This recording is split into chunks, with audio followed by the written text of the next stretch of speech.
बिस्मिल्लाह अर्रहमान अर्रहीम। इय्याक नअबुदु व इय्याक नस्तईन।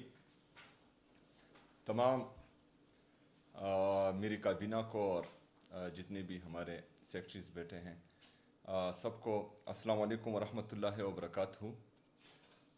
जैसा कि आप सबको मालूम है कि कल एक दफ़ा फिर वफाकी हुकूमत की तरफ से पाकिस्तानी कौम पर पेट्रोल का और डीज़ल का बम गिराया गया है।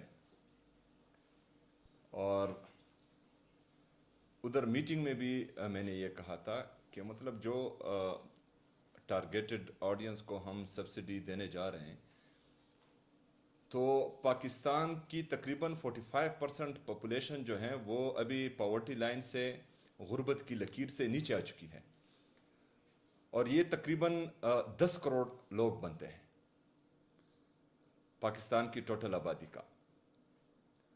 तो ये जो इम्पैक्ट है महंगाई का, ये हमारी इन गरीब आवाम पर जो तकरीबन अभी 45% तक पहुंच चुकी है, इसके बाद मिडिल क्लास, और मैं बहसीयत वज़ीर आला ये जो महंगाई आ रही है इसका बोझ बर्दाश्त नहीं कर पा रहा। तो आम आवाम जो है, जो हमारी लोअर मिडिल क्लास, हालांकि अपर मिडिल क्लास भी जो अभी इसके बाद महंगाई आने वाली है वो बर्दाश्त नहीं कर पाएगी। तो अगर फर्ज करें हम फायर फाइटिंग कर रहे हैं, जब भी जो क्राइसिस आती हैं तो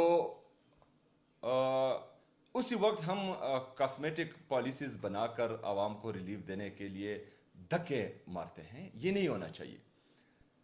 एक कौम तरक्की तब करती है जब उसकी लीडरशिप एक ऐसी पॉलिसी बनाए जो मुस्तकिल हो, जिससे फायदा हो।